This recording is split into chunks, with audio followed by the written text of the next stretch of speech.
Our next speaker is an African-American artist who was raised in Harlem among drugs, crime, and black radicals. He eventually changed his course in life and left New York City. He now specializes in paintings about black experience in the war between the states. The title of his talk is Up from Victimhood, a story of a young black man who went to the South and heard the Southern story, pondered it, and came to admire the Confederate cause. He came to identify with blacks, slaves, and free men of color who supported the South's efforts to resist invasion of their country. He is a telling example of how the Southern story, when properly told, can touch the human heart, even when someone was raised to despise it. This is Gregory Newson. But good day, ladies and gentlemen. What I'm about to say about myself, some of y'all would never, ever reveal, because I know that you have a stronger self-worth of yourself and value of yourself when you explain yourself. I was born in a segregated community called Harlem Hospital, to be technically correct, where every block, church, had a bar, almost every other block, liquor store, and the school system I went to, in my opinion, now that I look back, it was terrible, horrible. It especially about history and the explaining about you Southern people and your culture, and the close proximity they had with the education, with the Ku Klux Klan and other organizations that was to try to help us stay out of the South, which I was so glad to move out of there a year and a half ago. I just got married, as many of you know, at the Battle of Aiken. I had the most beautiful, encouraging, strong woman. I bought a brand new house in Conway, right next to Myrtle Beach.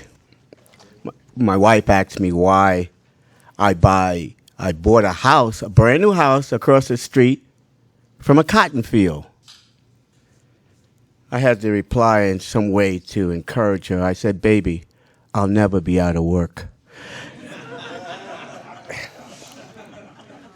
But she's a very, very strong woman, and she's used to my zingers.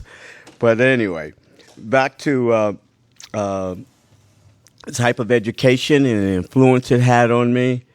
I didn't know the word of rebel until later on in life, but I truly was one, rebelling against history class, English class, mainly because I was embarrassed I couldn't read when they asked me to stand up and recite from a book. And I was so embarrassed, I would maybe do a Donald Trump or something, throw a bomb in the room or something, just to distract. And I was always thrown into the art class all the time. And it worked every time. But that was something very mysterious that was in power of my little soul, 90 pounds of it.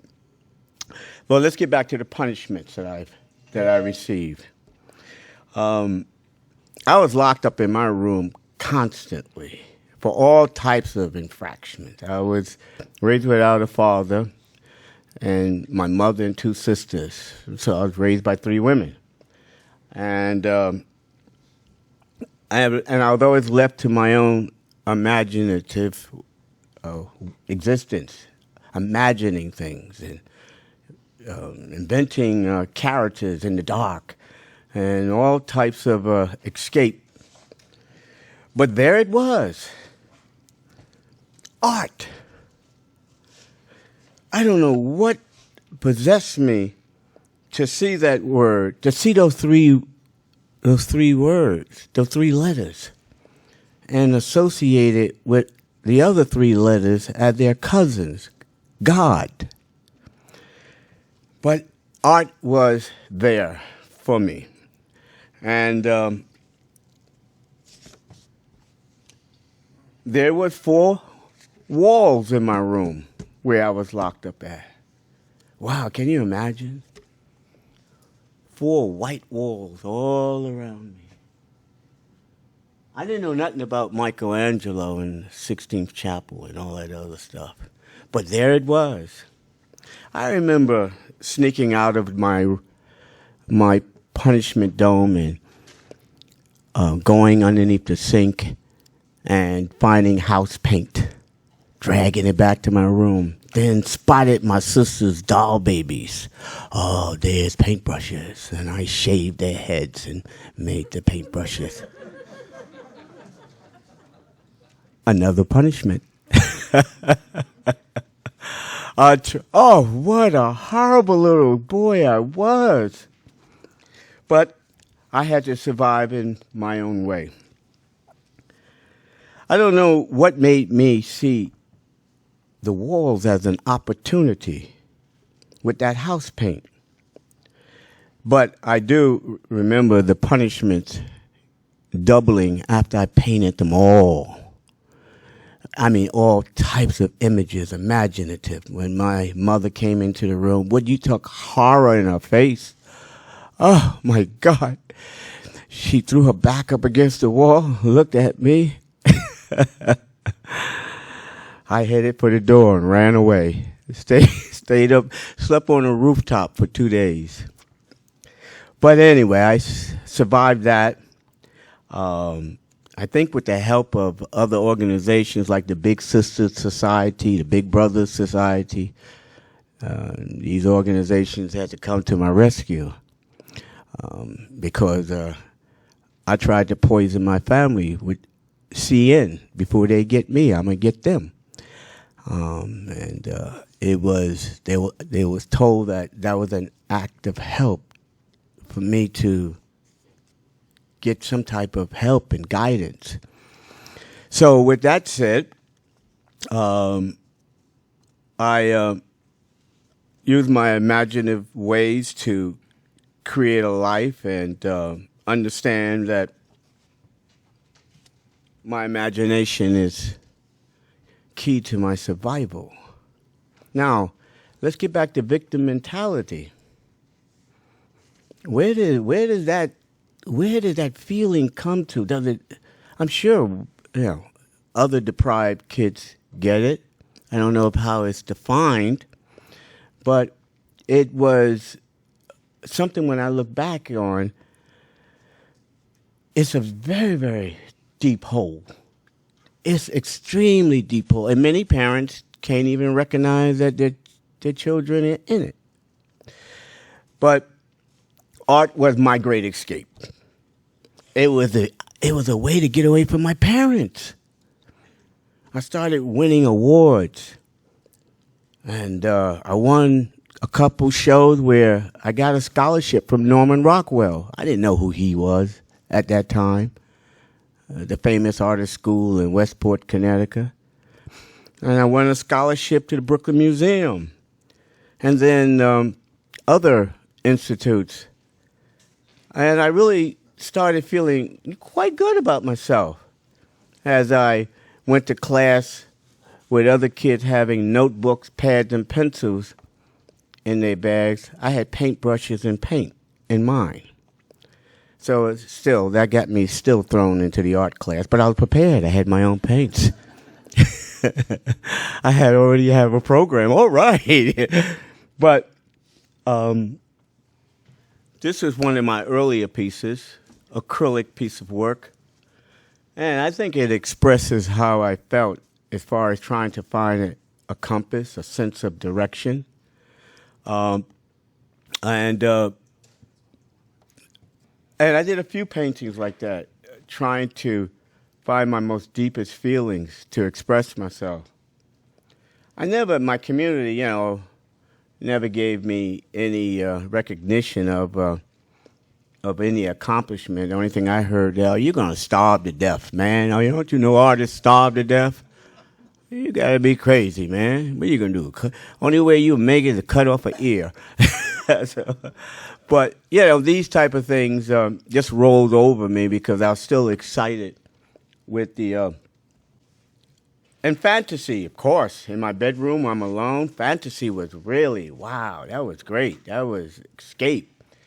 And after the radio station interviews and the library shows, I soon accomplished other things. Newspaper articles where local newspapers thought I had some real abilities, and but after this article, I was hated by my friends. I mean, not hated. How can I say? That's you still. I guess I felt like Jesus Christ being judged by his family. Oh, that's just Jesus. He's crazy, But that's how the feeling I got. And but I was at an age now where hormones was kicking in, or my groins, or whatever it was, and I wasn't making any money. And everybody had new sneakers and Converses and girls to date and buy pizzas for the girls and whatnot. What am I going to do? Draw their portrait? So I felt like I wasn't getting anywhere. Maybe there's some truth about an artist starving to death. And another thing that really screwed me around, I was about to get married, maybe 22 or so, and I had to go get a marriage license. And you have to show ID to get these licenses. And that's when I found out my last name that I've been hustling around trying to promote all my life was not my last name. I was promoting Gregory Gene Goodwin, and when Goodwin wasn't it. It was Newson. And it wasn't my father's name, it was my grandfather's name, who broke my real father's arm for statutory rape. So there I was, not able to get a marriage license, had to use my imagination to figure this one out. So, of course, I forged the documents. And that's not the first time I used my artistic abilities. So I got married underneath a name that I didn't have, and I felt like, why should I keep, doing this art thing? I'm not even promoting the real guy that's done it.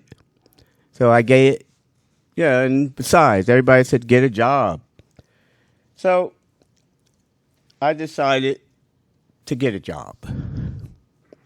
One of my classmates was Thelma Grant, who was she was the girlfriend of an upcoming product producer, Nicky Barnes. And I became a runner, then a dealer for Nicky Barnes. Nixon and other politicians publicly declared they must get Nicky Barnes. Now, he was trapped to do this. The New York Times said, we got enough on you to do an article. You either come in and give us some more, or we just going to publish what we got. So his ego was there. I might as well help control the story. So he posed for which this was, that was death for him and all of us. But anyway, during the time, it took a while for them to catch up to him as I ran and got my stash, walking through the apartments with naked girls loading up bags and running around the park. You don't want nobody walking out your joint with drugs and money stashed in their crevices. So everyone that was working had to do this. But anyway, this was, I don't know if this is part of victim mentality thinking or no way out or the only way that was easiest to survive. Now, Nicky was capable of being a corporate corporation. The orchestration that he had from New York to Canada, and some of the runs I've made. Of course, I've seen some things that I cannot say because there's certain statutory things that can still get me hauled in.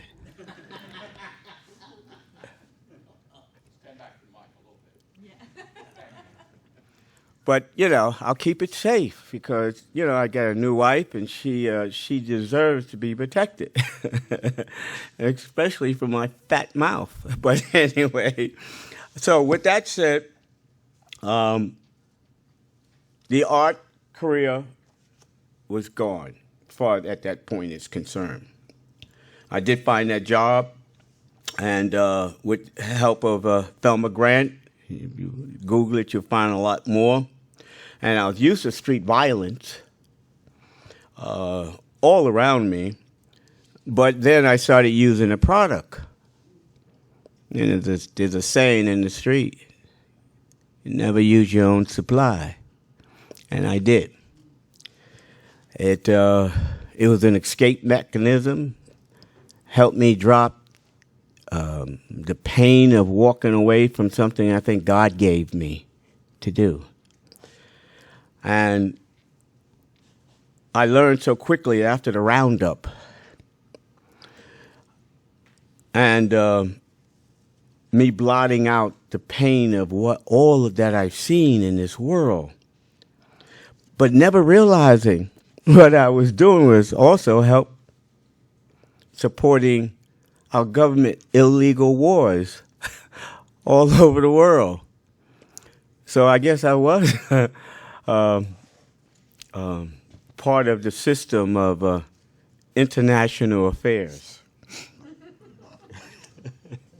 So, but all good things must come to an end if it's not blessed by God. And I say this sincerely. There will be an end to this short term, whatever you think you're in, that's bringing you what you think is pleasure. I gave up painting, and but I remember after the roundup, me going to jail. I was in my cell with a habit that I had no way to supply from jail. I also remember 3 cells down hearing a guy getting raped. And this blew my mind as the horror of this place was also introducing a new world that I'll have to live in. And I know I was about 110. I lost about 30 pounds on heroin, cocaine. I was about 115, 110 pounds. I knew I was going to be next to be raped. And I remember getting on my knees. And I mean, I got on my knees and I said, God, please. I felt like George Floyd calling for his mama. God, please help me. Please help me. I don't know what made me ask the God for a couple of sheets of paper. I was going to write my mother. Again, when I think back of it, when I hear that voice of George Floyd in the gutter with the police officer on his neck and he hollers out for his mother, I know how that feels. I really do. Well, with that said, I got the sheets of paper I was going to write my mother, but then the reality came to me. My spelling was so doggone bad. I couldn't probably make sense of how to say help without saying help 40,000 times on one sheet. But I got off my knees. I breathed heavily inside my chest, like I was trying to pump up my soul, my chest. And I took that piece of paper and I stepped out of my cell. And I know 3 cells down the way, there's this gang leader, tough guy, big, 200 and some odd pounds. Everybody respected him. And I breathed hard. And I marched down to his cell, walked in, and tried not to seem like a member of the LBG community. And say, hey, man, can I draw your portrait? Wouldn't you like to have your portrait drawn and you can send it to your mother or your girlfriend? He said, nigga, you can't draw. Man, I said, listen, if I can't draw your portrait, I'll suffer the consequences. He said, you damn right, you may mess up my time, you are going to suffer the consequences. And I drew his portrait 14 times in the course of 2 months. Other inmates started coming to me, asking me to draw their portrait. It got around that he spread the word, don't mess with my artist. So I think that my booty was saved. But that's an instance, again, where art, or what God gave me to save myself from, a real, could have been a very tragic change of voice optics. But anyway, I do remember him. He got out of jail. He was killed 2 weeks, this gang leader, right after he got out of jail. And I was saddened by it. But I kept on drawing portraits. And eventually I did get out.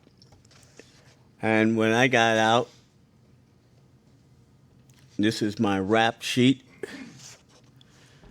I decided I better not go back to New York. I decided, hey, let me do a little. I know my mother talked about we have family, the Thompson family in Jacksonville, Florida, and how my ancestors won property from their slave owners, and they still got that property in Jacksonville, Florida. They live on there. So anyway, through some help from my mama, she contacted her relatives down there, and I decided to go to Jacksonville, Florida to live because the desire for drugs was still strong. And I knew if I'd be around anybody even with a nose drip, I'd probably ask them, where'd you get that nose drip? So I moved to Jacksonville, Florida, and joined the church. I was very fortunate to find a very, very progressive pastor named Pastor Bond McLaughlin. And he took me into the church, made me the church artist, and I stayed away from anyone that was associated with drug activity. I wound up getting a job at a newspaper, what they call a paste-up artist. And I became a paste-up artist. And then someone heard about me at a small ad agency and hired me as assistant art director. And then I became the art director, first in Jacksonville, Florida. But I still wasn't painting. Still wasn't pursuing what I think God put me here to do. And, but every time I saw movies of New York and the skyscraper, tears would come to my eyes. I miss New York. I missed whatever the excitement was. And I ran back eventually in New York and got a job at Viking Press as an interior book designer, assistant art director to Mel Williams. And I think I got this job because this is right about the time when Martin Luther King was assassinated and a lot of corporations were opening their doors, the opportunity for minorities like myself to get a shot. But that was short-lived. I still wanted my own. I still felt like I had a daddy. I don't know, being raised without a father, I don't know why I would resent having a daddy, a job, or whatever it is. It's just, I don't know, or just insanity or irresponsibility, or maybe not a good woman to tell me, you better keep that job. You want to keep me. But anyway, then I came up with the notion to start New York City's first Black Yellow Pages. And it was the Black Pages of New York, which turned into the Minority Business Directory, which the governor and the state all of a sudden wanted to embrace my directory as an MWBE directory, which I racially profile people's businesses so that corporations that wanted to do business with the city or the state, they had to have minority participation.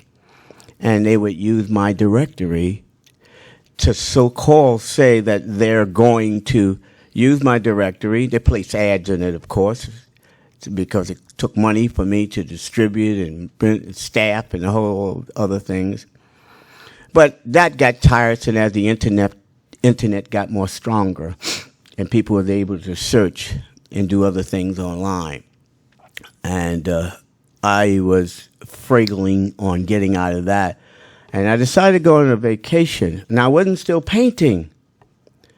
But I sure missed the smell of linseed oil and oil painting.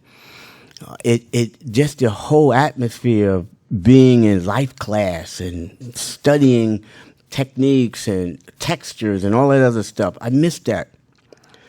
But I was on a vacation in Virginia, and I stumbled by accident on Stonewall Jackson's home. And I went in, I'm going to find out more about this cracker. I mean,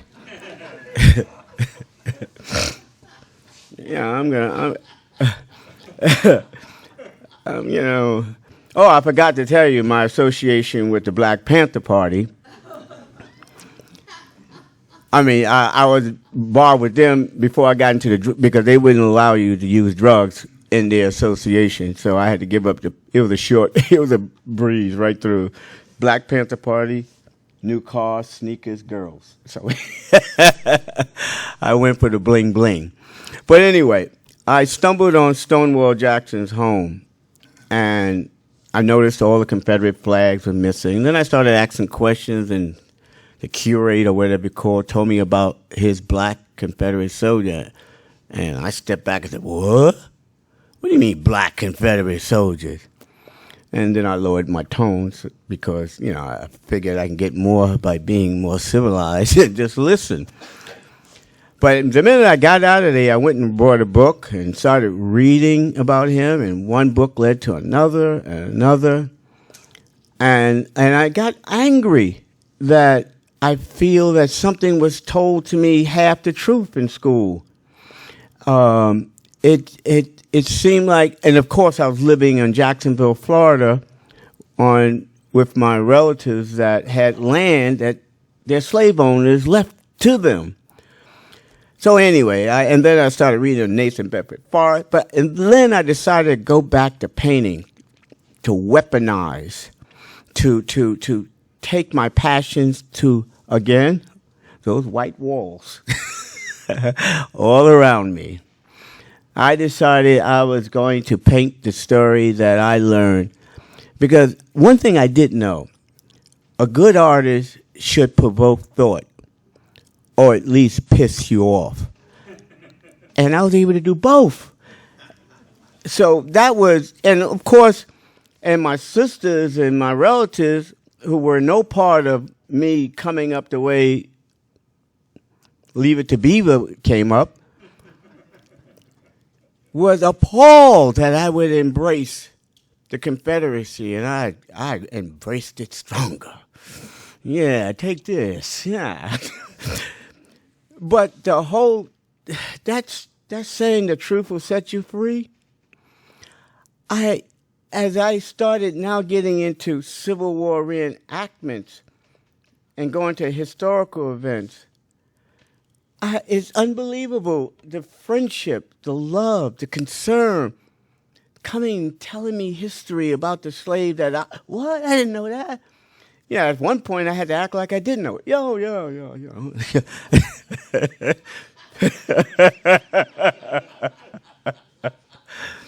But it was just overwhelming. But I also wanted to fight drug addiction. So I made me a comic book up at the same time called The Event. That's me on the cover there. The Event, you can still buy this comic book on eBay. It's a collector's item. I only did one on drugs. And my interpretation, I guess, to let off steam or to think that maybe the hell I went through, I saw, being in this world could help young people avoid this world. So I created The Adventures of Rank Johnson, a movie star, Green Beret actor that used acting and all kind of martial arts and all types of whatever he could to fight the powers to be that pollutes the. But I only did one comic book because I ran out of material. You know, like, it's depressing. It was just like, God, I got to sit up and think about drugs. I'm trying to get away from that. So I did one book, and if you go on eBay, you can find a copy of it. But that was, I'm way off a script here, but oh boy. And the Black Pages, I wound up closing that down because I felt that the state of New York was playing me, and some of the contractors there was a clause in the MWE recruiting process. The only thing a contractor had to do is what they call a good faith attempt. Just make a good faith attempt. So that means place an ad in my paper and still give it to a company or your cousin or whatever it is, and no minority would get the job. So, I just felt like, what good am I? I'm just being played. So, I did my comic book, but the whole thing about it, I just felt like I had to get something more natural, where I'm not relying on the state or this or that, of advertisers and this and that, and painting and writing my own story about the Black Confederates was something that felt natural to me.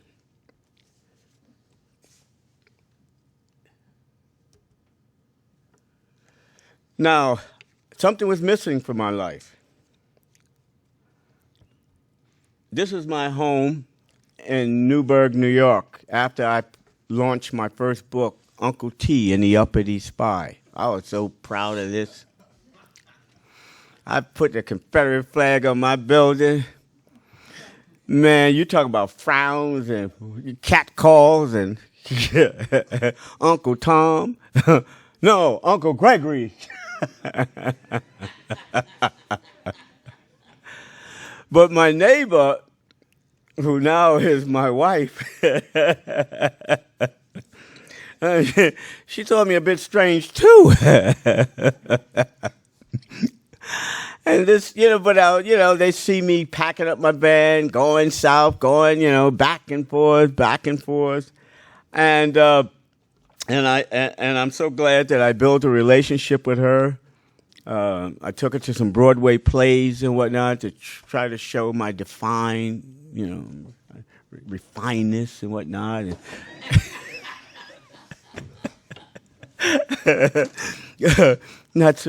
Not so crazy after all, And this went on for a while until I invited her to a Civil War reenactment at the Battle of Aiken. She said, "What? You crazy?" I said, "No." She says, "Yeah." And then after a while, I think curiosity got the best of her after I started showing her pictures, and and telling her how this community really takes care of me and whatnot. And we don't have to pack a gun, you know. So, so she decided to come with me, and she has. This was right after this. Now I'm promoting my book.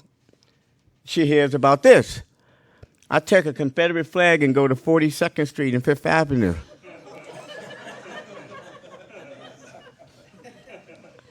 Whoa, you know, like when she saw that on the internet and the Facebook or whatnot,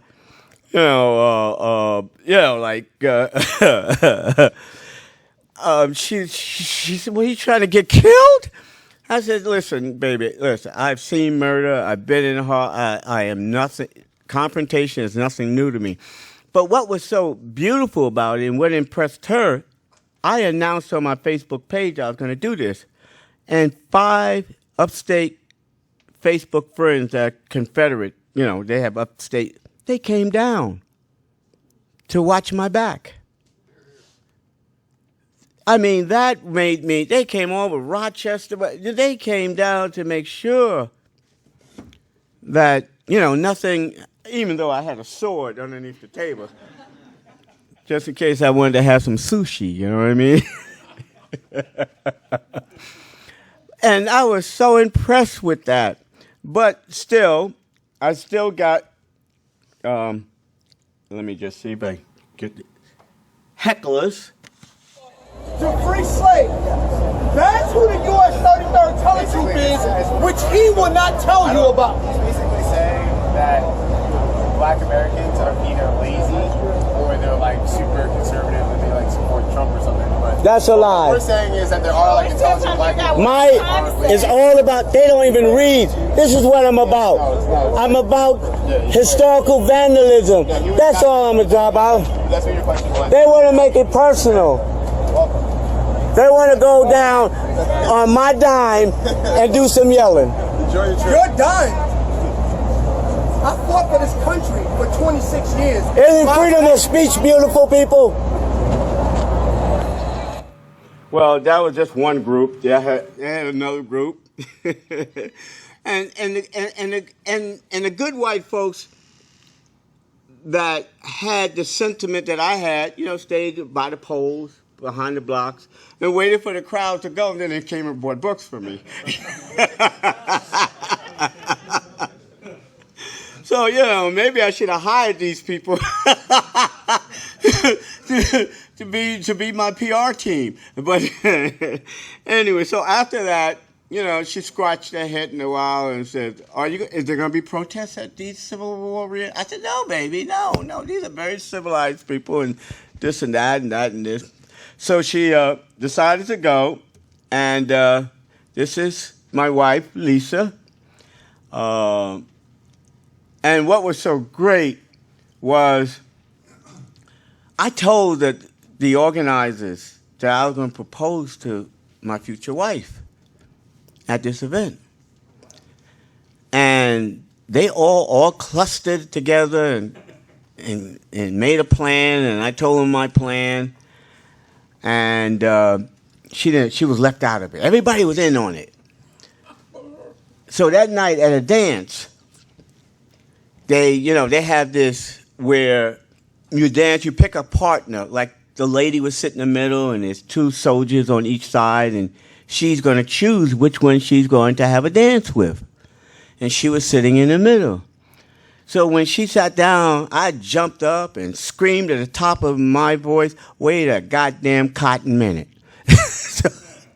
And I said, "Cotton minute," I said, and everybody froze. The music stopped. And I went over and proposed to her. And she was flabbergasted, I think.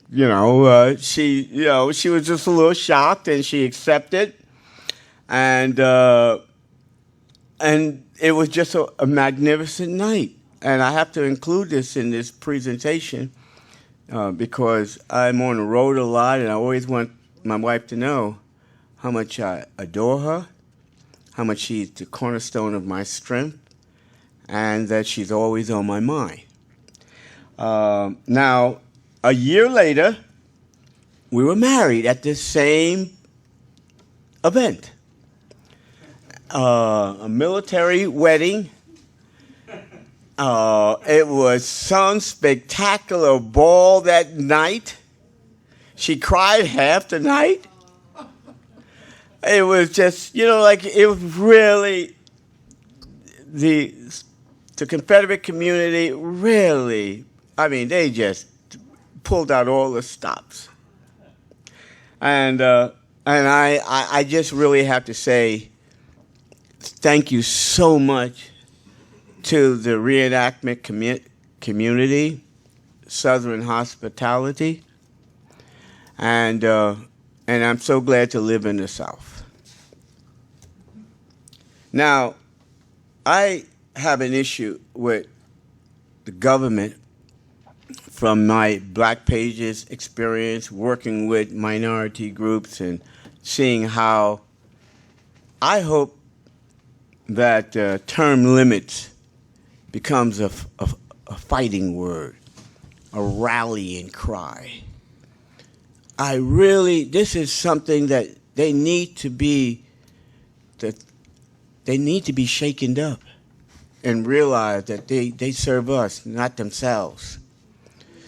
And I hope that any politicians or people that are running for office be brave enough to go against the status quo and bring this forth. Now, I don't know, I'm an artist. I look at the monuments as a piece of artwork. I look at the monuments, taking down these monuments. You ever seen the budget for taking down one of these monuments? It's unbelievable. You can send 3 or 4 minority kids to college with that kind of money. And when you take down these monuments, I doubt if any minorities get the contract to take it down. That's the crime. And here we got my community being fooled, thinking taking down or attacking symbols is going to improve the quality of our life, put food on our table. It's not going to do anything. You're just being played. And in my way I was raised, being played is like, wow, no, don't do that. And I employ my Black community, African American, Negro, whatever group you're in, to see this as a game against yourself. And you're being played.